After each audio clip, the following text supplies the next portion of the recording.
শিক্ষয়িত্ৰীবিলাকক সেই জেগাত নিযুক্তি দিছিল। বলপূৰ্বকভাৱে ধৰি টানি লৈ যায়। আজি মোক যেতিয়া শিক্ষামন্ত্ৰী আছিল ভট্টাচাৰ্য, সিদ্ধাৰ্থ ভট্টাচাৰ্য যেতিয়া শিক্ষামন্ত্ৰী আছিল, তেতিয়া গুৱাহাটী এগৰাকী অসমীয়া শিক্ষয়িত্ৰীক গৰু মাংস খুৱাবৰ কাৰণে চেষ্টা কৰিছিল। ইয়াতকৈ দুখৰ কথা নাই। সেই সিদ্ধাৰ্থ ভট্টাচাৰ্যক তেতিয়া কানি কানি কৈছিল, মোক বাচাওক, মোক বাচাওক।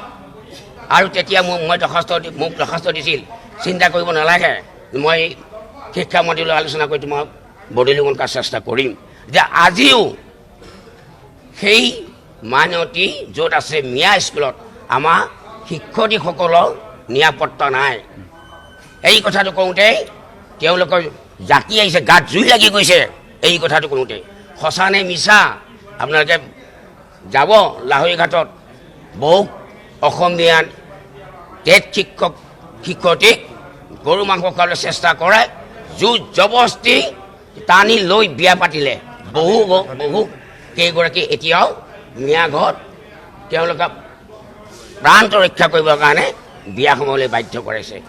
এনে এটা মুহূৰ্তত অসমৰ ৰাইজক, অসমৰ সকলো জনগোষ্ঠী, জাতি জনগোষ্ঠী সকলোকে মই আহ্বান জনাইছোঁ, এই মিয়া সম্প্ৰদায়সকলৰ কাৰণে আপোনালোকে সাৱধান শিক্ষয়িত্ৰীবিলাকক সেই জেগাত নিযুক্তি দিছিল। বলপূৰ্বকভাৱে ধৰি টানি লৈ যায়।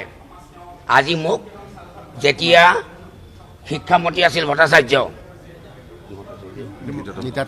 সিদ্ধাৰ্থ ভট্টাচাৰ্য যেতিয়া শিক্ষামন্ত্ৰী আছিল, তেতিয়া গুৱাহাটী এগৰাকী অসমীয়া শিক্ষয়িত্ৰীক গৰু মাংস খুৱাবৰ কাৰণে চেষ্টা কৰিছিল।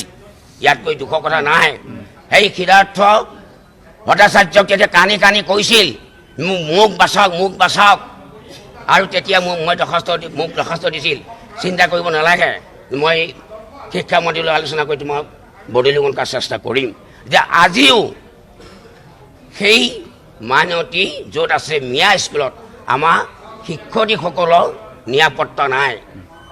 এই কথাটো কওঁতে তেওঁলোকৰ জাতি আহিছে, গাত জুই লাগি গৈছে।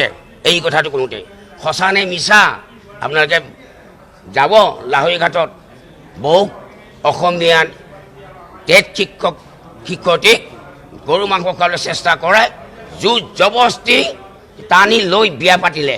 বহু কেইগৰাকী এতিয়াও মিয়া ঘৰত তেওঁলোকে প্ৰান্ত ৰক্ষা কৰিবৰ কাৰণে বিয়া সোমাবলৈ বাধ্য কৰাইছে।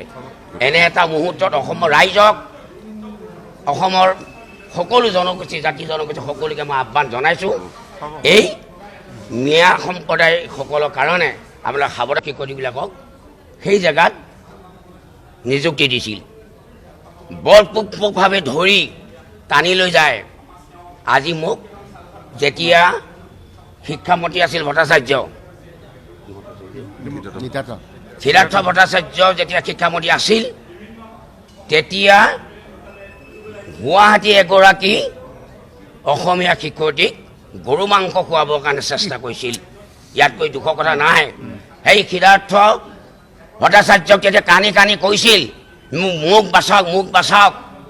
আৰু তেতিয়া মোক দৰখাস্ত দিছিল, চিন্তা কৰিব নালাগে, মই শিক্ষামন্ত্ৰীলৈ আলোচনা কৰি তোমাক বদলিকৰণ কৰাৰ চেষ্টা কৰিম। যে আজিও সেই মাইনৰিটি য'ত আছে মিয়া স্কুলত আমাৰ শিক্ষয়িত্ৰীসকলৰ নিৰাপত্তা নাই। এই কথাটো কওঁতে তেওঁলোকৰ জাতি আহিছে, গাত জুই লাগি গৈছে। এই কথাটো কওঁতে সঁচা নে মিছা আপোনালোকে যাব লাহৰীঘাটত বহু অসমীয়া টেট শিক্ষয়িত্ৰীক গৰু মাংস খোৱাবলৈ চেষ্টা কৰে, জোৰ জবস্তি টানি লৈ বিয়া পাতিলে।